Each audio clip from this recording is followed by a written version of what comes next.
Hello.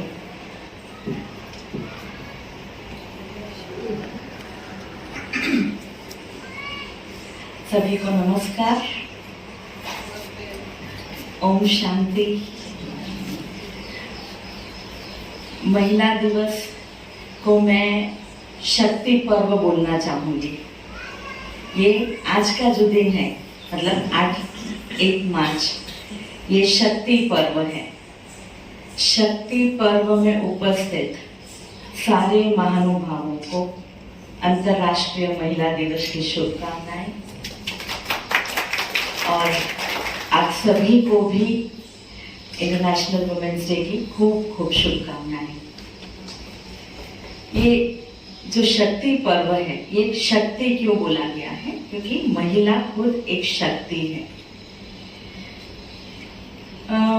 ऐसे ही मेरे दिमाग में एक बात आई, तो कल मैं थोड़ा नेट सर्च कर रही थी। सर्च करने में मेरा ध्यान गया कि मैं ये देखूं कि महिलाओं के लिए कितने लॉज बने हैं, कानून। तो I think more than 34, if I am not wrong. Rashmika ben and Bharti ben को ज्यादा पता है। 60 लॉज। और मैंने सोचा मैं ये भी देख लूं कि पुरुषों के लिए कितने लॉ बने हैं। तो वहां पे एक सेंटेंस लिखा था, specifically for main, not even a single law. तो इसका मतलब ये हुआ कि महिलाओं के लिए इतने लॉज इसलिए बने हैं क्योंकि महिलाओं को ज्यादा प्रोटेक्शन की जरूरत है। अभी ये प्रोटेक्शन क्यों? बहुत लोगों को ये भ्रम है कि महिलाओं को सशक्त करना पड़ेगा, महिलाएं सशक्त नहीं हैं। ये मेरे ख्याल से ये रॉन्ग स्टेटमेंट है। महिला सशक्त है, बस उनके अंदर जो वो प्रतिभा है, वो जो पावर है, वो बाहर नहीं निकला है, बस यही बात है। एक छोटी कहानी मैं आपको बताना चाहूंगी। एक महिला की, साधारण महिला, बहुत ही मिडिल क्लास की, बहुत ही नॉर्मल जैसी महिला, वो हॉस्पिटल में एडमिट हुई। उसकी डिलीवरी थी, 3rd डिलीवरी थी वो। और वो डिलीवरी अराउंड नवंबर दिसंबर की बात है, ये बहुत ठंडी, एंड दिल्ली साइड, यानी आप समझ सकते हो कितनी ज्यादा ठंडी होगी। तो वहां पर उसकी डिलीवरी हुई, और डिलीवरी होने के बाद उसको तीसरी लड़की हुई। पहले 2 लड़कियां थी उसकी, और ये तीसरी लड़की हुई। तो उसके घर वाले कोई उसको मिलने नहीं आए। 2 दिन वो राह देखती रही। उसके पति ने पहले ही वार्निंग दे दी थी कि अगर लड़की हुई तो तुम घर पे आना मत। उसका भाई, सगा भाई, वो तीसरे दिन उसको मिलने आया और बोलता है कि मेरी जीजाजी से बात हो गई है, और जीजाजी ने बोला है कि तीसरी लड़की जो हुई है अभी, उसको निपटा लो, तो फिर 2 लड़कियों को लेके घर पे आ जाना। अभी ये औरत ये थोड़ी डर गई, बिकॉज नॉर्मल साधारण सी लड़की औरत है। ये सोचती कि मैं क्या करूं अभी इस लड़की का। ठंडी, बहुत ठंडी, दिसंबर की ठंडी। वो लड़की को ले जाती है, जब उसको तीसरे दिन उसको जब छुट्टी मिलती हॉस्पिटल से, ले जाती है और वहां पर बाहर खुले में बच्ची को सुला देती है, कोई कपड़े वगैरह, विदाउट एनी क्लोथ्स। ये आशा करती है कि ठंडी इतनी लगेगी कि लड़की अपने आप मर जाएगी। क्यों? क्योंकि अगर ऐसे ही मर गई तो किसी पे दोष नहीं लगेगा, पुलिस का भी कोई लफड़ा नहीं होगा। और वो वहां पर सुला देती है खुले में, और वो खुद साइड में बैठ जाती है, राह देख रही है। सुबह होते ही वो जाकर देखती है कि शायद उसको तो ऐसे ही था कि लड़की मर गई होगी छोटी। तो वो जाकर देखती है लड़की को, तो वो लड़की जिंदा है। भले उसकी तबीयत बहुत खराब लग रही है, वो पूरी ब्लू हो चुकी थी लड़की, तो वो जिंदा है। वो लड़की को देखकर इसके मन में विचार आता है कि जब ये लड़की पूरी रात ठंडी से लड़कर जिंदा रह सकती है, तो क्या मैं मेरे पति से नहीं लड़ सकती? इसको बोलते हैं सशक्त वुमेन, एम्पावर्ड वुमेन। आपको क्या लगता है, एम्पावरमेंट या एम्पावर्ड या सशक्त मतलब कोई लड़ाई में लड़ने वाली सैनिक है, या प्लेन उड़ाने वाली पायलट है, या बहुत पढ़ी लिखी कोई लेडी है, या हम जैसे? ये तो हमको यहाँ पर बिठाया गया है, ये रश्मि दीदी की बहुत महानता है कि हम यहाँ पर हैं। बट मेरे ख्याल से यहाँ पे जितने भी हैं सब ने अपनी अपनी चुनौतियों को फेस किया है, अपने अपने तरीके से चुनौतियों को समाधान दिया है और अपने अपने तरीकों से लाइफ में संघर्ष कर कर आगे बढ़े हैं। ये तो बहुत कम लेडीज होती है जो यहाँ पर आकर भाषण करती है, बट मैं समझती हूँ कि हर एक औरत जो यहाँ पर है वो सशक्त है। अपने तरीके से उसने लड़ाई लड़ी है और उसको पता है कि कैसे लड़ा जाता है, संस्कारों में रहकर। बहुत इंपॉर्टेंट बात ये।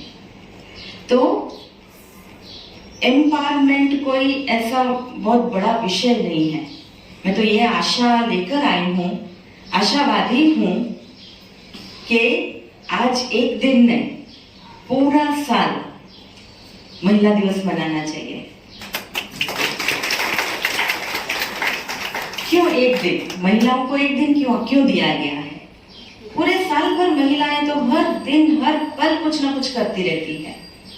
तो ये महिला दिवस एक दिन ना मनाते हुए हम सब क्यों ना रोज मनाएं?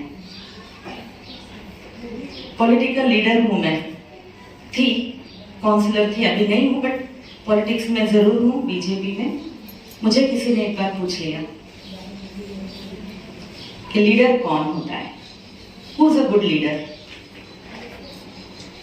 तो मैंने कहा एक लीडर वो होता है जो आपको जहां जाना है वहां साथ ले जाता है। बट अगर वो लीडर महिला है तो आपको जहां होना चाहिए वहां वो ले जाएगी। तो ये फर्क है। बहुत ही कॉमन डायलॉग है, हम सब बोलते हैं कि मैं महिला, मैं वो सब कर सकती हूँ जो एक पुरुष कर सकता है। मैं उल्टा बोलूंगी, पुरुष को ऐसे बोलना चाहिए कि हम वो सब कर सकते हैं जो महिला कर सकती है। तो क्यों हम अपने आप को अबला समझे, क्यों हम अपने आप को लो समझे, छोटे समझे? किसी को क्रॉस कर आगे नहीं बढ़ना है, साथ में कंधे से कंधा मिलाकर चलना है। आज मैं आभारी हूँ रश्मि दीदी की। रश्मि दीदी एक ऐसी संस्था के बहुत ही एक्टिव मेंबर हैं, जो संस्था वर्ल्ड की सबसे बड़ी स्पिरिचुअल ऑर्गेनाइजेशन है, world's largest organisation Brahma Kumari. और नाम पर से पता चलता है कि इसका कार्यभार महिलाएं संभालती है। इसी से पता चलता है कि महिलाओं में कितना पावर है। मैं कोरोना से पहले लास्ट ईयर अमेरिका गई थी। यूनाइटेड नेशंस में मेरा स्पीच था, इंग्लिश में बोलना था, पूरी इंटरनेशनल ऑडियंस थी, इंडियन एक भी नहीं था उस पर्टिकुलर हॉल में। मुझे क्वेश्चन पूछा गया कि भारतीय महिलाओं की क्या पोजीशन है, what is the position of an Indian women. तभी मैंने जवाब दिया, उस वक्त बाइडेन अभी प्रेसिडेंट नहीं हुए थे, उसके पहले ट्रम्प प्रेसिडेंट थे, और ट्रम्प 45th प्रेसिडेंट थे अमेरिका के, 45th। और मैंने कहा, उनको पूछा मैंने कि आपके प्रेसिडेंट कौन है, तो बोले ट्रम्प। तो कौन से नंबर के प्रेसिडेंट है, तो किसी ने बोला 45। मैंने बोला ये 45 में से कितनी महिलाएं हैं, तो उन्होंने बोला 0। मतलब अभी जिसको हम पावरफुल कंट्री मानते हैं अमेरिका, उसमें एक भी महिला प्रेसिडेंट नहीं हुई। और मैंने तुरंत कहा कि इंडिया में 1970s में हमारी प्राइम मिनिस्टर एक लेडी थी, फिर 19 अभी रिसेंटली प्रतिभा पाटिल जी जो हमारे प्रेसिडेंट हो चुके हैं, और ना जाने कितने स्टेट्स में हमारे चीफ मिनिस्टर महिलाएं हैं। ये है भारतीय महिला का पावर। दूसरा एग्जाम्पल मैंने कहा उनको कि अमेरिका में, क्योंकि बिकॉज मैं अमेरिका में थी, न्यूयॉर्क में थी और यूनाइटेड नेशंस के हेडक्वार्टर्स में थी, पॉसिबल है कि वहां पे ज्यादा अमेरिकन्स थे और बहुत सारे कंट्री के लोग थे, बट मैंने कहा कि अमेरिका में आपको वोटिंग राइट के लिए कितनी लड़ाई करनी पड़ी। करीब करीब 150 साल तक उनको लड़ाई करनी पड़ी, सिर्फ महिलाओं को वोटिंग राइट मिले, वोट करने का हक मिले। और मैंने कहा इंडिया में 1947 में इंडिया इंडिपेंडेंट हुआ, 1951 में हमारा रिपब्लिक बना, यानी हमारा खुद का कॉन्स्टिट्यूशन बना, और 1951 में ही पहला इलेक्शन हुआ, 50-51 में, और उस इलेक्शन में हमको विदाउट एनी लड़ाई, एनी रेवोल्यूशन, हमको वोटिंग राइट दिया गया था। यानी इंडियन महिला को वोटिंग राइट के लिए कभी लड़ना नहीं पड़ा, यानी वो पहले से ही इतनी पावरफुल है। सो कहने का मतलब कि हमको सिर्फ ये पता चलना चाहिए कि हमारे अंदर क्या टैलेंट है। हर कोई जरूरी नहीं कि यहाँ पे आके भाषण दे, या हर कोई जरूरी नहीं है कि कोई बड़ा काम करे, बट अपने अंदर जो टैलेंट है उसको पहचानना है। और सेकेंड बड़ा काम ये करना है कि अपॉर्चुनिटी जब कोई आए, कोई मौका मिले, उसको जाने नहीं देना है। बस ये काम हमको पहला करना है कि हमारे हाथ में जो भी अपॉर्चुनिटी जब भी मिले, ग्रास्प इट, टेक इट। हम हमारे फील्ड में ही अच्छे से अच्छा काम करें, that is what we are contributing. योगदान होगा हमारा कंट्री के डेवलपमेंट में, सबसे बड़ा योगदान। जब हम सब अपना अपना छोटा छोटा काम करेंगे तो definitely India is going to be a super power. Politically मत देखो, इकोनॉमिकली भी हम पावरफुल हो जाएंगे। स्पिरिचुअली महिलाएं अगर करेंगी तो definitely 50-50% of the population spiritually enhanced हो जाएगा, और इसका परिणाम 50% मेन पर इतना बड़ा पड़ेगा कि जिसकी कोई हम कल्पना नहीं कर सकते। हम सब यूनिक हैं, हर एक महिला अपने आप में यूनिक है, अपने आप में उसके अंदर कोई ना कोई ऐसा टैलेंट है जो किसी और में नहीं है। सिर्फ आप तो आप, सिर्फ जरूरत है कि हम अपने आप को अपग्रेड करें, हमारा वर्जन हर साल नया करें। महिला दिवस आ जाता है, हम एक दूसरे को विश करते हैं, एक दो गिफ्ट हमको मिल जाती है, महिलाओं को मिल जाती है, घर वाले दे देते हैं, फिर खत्म, फिर वही चलता है। अगले साल मार्च आएगा, वापस वही। तो व्हाई नॉट हम अपने आप को हर साल थोड़ा थोड़ा हम अपग्रेड करें, थोड़ा नया वर्जन बनाएं, थोड़ा अपने आप को बेटर बनाएं। ऐसा कुछ करें कि हम लास्ट ईयर जो थे उससे थोड़ा बेटर हो जाए।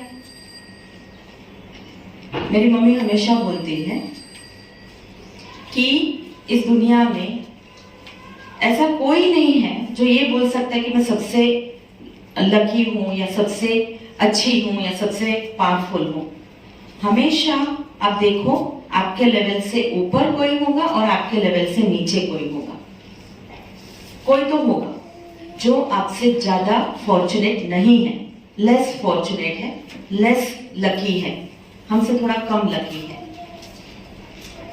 हमारा काम बन जाता है कि हम उनका हाथ पकड़े और उनको भी अपने साथ आगे ले जाएं। ये हमारा ड्यूटी है, हमारी ड्यूटी है ये। हम उनको कैसे आगे, क्योंकि एक महिला ही एक दूसरी महिला की बहुत अच्छी सपोर्टर बन सकती है। मैं तो मेरे पहले के लेक्चर में मैंने कहा था कि 2 फैक्टर्स हैं जो महिला को सशक्त बनाती है। पहला, घर के पुरुष, पापा, भाई, हस्बैंड, बेटा, वो अगर हेल्प करे तो महिला बहुत जल्दी फास्ट एम्पावर हो जाती है। सेकेंड है, महिला खुद अपने आप को एम्पावर कर सकती है। वो अगर अपना डिसीजन खुद ले, मुझे ये करना है, तो बहुत इजीली वो एम्पावर हो जाती है। तो यहाँ पर इस पॉइंट के साथ मैं ये जोड़ना चाहूंगी कि हम महिलाएं ही किसी महिला को सपोर्ट करें और उसका हाथ पकड़कर आगे ले जाएं। ऐसे फ्रेंड्स बनाओ, ऐसे सर्कल बनाओ जो आपको पावर दे, जो आपको आगे बढ़ने में मदद करे, ना कि आपके पीछे कांड करे। ये बहुत जरूरी है। और लास्ट एक पॉइंट मैं जरूर बताना चाहूंगी जो मैं खुद फॉलो करती हूँ और मुझे लगता है कि मैं बहुत खुश हूँ, बिकॉज कोई भी टेंशन या प्रेशर लेकर नहीं जीना है लाइफ में, ये मैं कर रही हूँ। Important point, give back to the society. आपको कितना मिल रहा है। मैं खुद सोचती हूँ कि मैं डिजर्व नहीं करती थी कि मुझे टिकट मिले। मैं एक साधारण सी औरत थी और मुझे बीजेपी की टिकट मिली, मैं काउंसलर बन गई। देना क्या है ये सोचो, मुझे लेना क्या है, अपने आप मिल जाएगा। मैं क्या दे सकती हूँ, give back to the society. बस ये अगर हम फॉलो करेंगे तो definitely we are going to be more happier, ज्यादा खुश रहेंगे और ज्यादा पावरफुल होते जाएंगे, क्योंकि हम खुश हैं तो अपने आप आगे बढ़ने का रास्ता मिल जाएगा। सो आज मुझे मौका मिला यहाँ पे आके कुछ मेरे विचार व्यक्त करने का, जिसके लिए रश्मि दीदी का फोन आया कि आपको आना है। और मैं तो ये मानती हूँ कि रश्मि दीदी ने उनके परिवार में मुझे जोड़ लिया है। सो मैं बाहर वाली नहीं हूँ, मैं परिवार वाली ही हूँ। तो आज यहाँ पर आकर मुझे बहुत अच्छा लगा। और वंस अगेन आप सभी को महिला दिवस, अंतर्राष्ट्रीय महिला दिवस की बहुत बहुत शुभकामनाएं and congratulations for being a women. पुरुषों को मैं माफी मांगना चाहती हूँ, बट एक स्टेप हम आगे हैं और मैं खरेखर सचमुच में पुरुषों की ऋणी हूँ कि जो समझते हैं कि यहाँ पर नारी शक्ति को उन्होंने जमा किया और उनसे चर्चा करने की शक्ति रखते हैं वो भी। सो पुरुषों को भी मैं वंदन करती हूँ। Thank you so much, thank you Rashmi दीदी, थैंक यू ऑल। ओम शांति।